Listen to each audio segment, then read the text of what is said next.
Hello everyone, তোমরা কেমন আছো? আশা করি ভালোই আছো। আমিও ভালো আছি। তো যে দেখো, আজকে পাবদা মাছ আর চিংড়ি মাছ এনেছিল।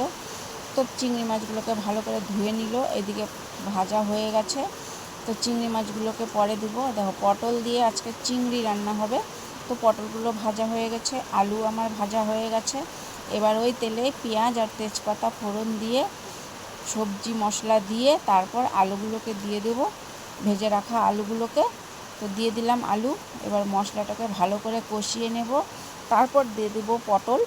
তো পটল দেওয়ার পরে এটাকে একটু জল দিয়ে সামান্য মাখা মাখা করে তারপর চিংড়ি মাছগুলো দিলাম। তো দেখো, তো চিংড়ি মাছ আমরা এভাবেই পটল দিয়ে রান্না করে থাকি। তো এই যে দেখো, চিংড়ি মাছগুলো কাঁচা রয়েছে। তো এখন এটার সাথে বেশ নেড়ে চেড়ে নেব, তাহলে সেন্টটা ভালো থাকে। তো এই যে কষানো আমার হয়ে গেছে। এখন এবার দিয়ে দেবো জল। তো পরিমাণ মতন জল দিয়ে দিলাম। বেশি ঝোলও রাখবো না, বেশি মাখাও রাখবো না। তো এই যে দেখো আমার পটল চিংড়ি। তো কিছুক্ষণের জন্য ঢেকে দেবো। ঢেকে দেওয়ার পরে ঢাকনাটা তুলবো। দেখো ফুটছে। তো এবার গরম মশলা দিয়ে আমি নামিয়ে নেব চিংড়ি। তো কেমন হয়েছে অবশ্যই আমাকে জানাবে। তো এই যে দেখো ঢালছি চিংড়ি মাছের তরকারি।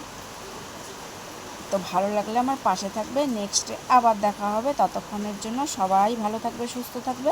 টাটা।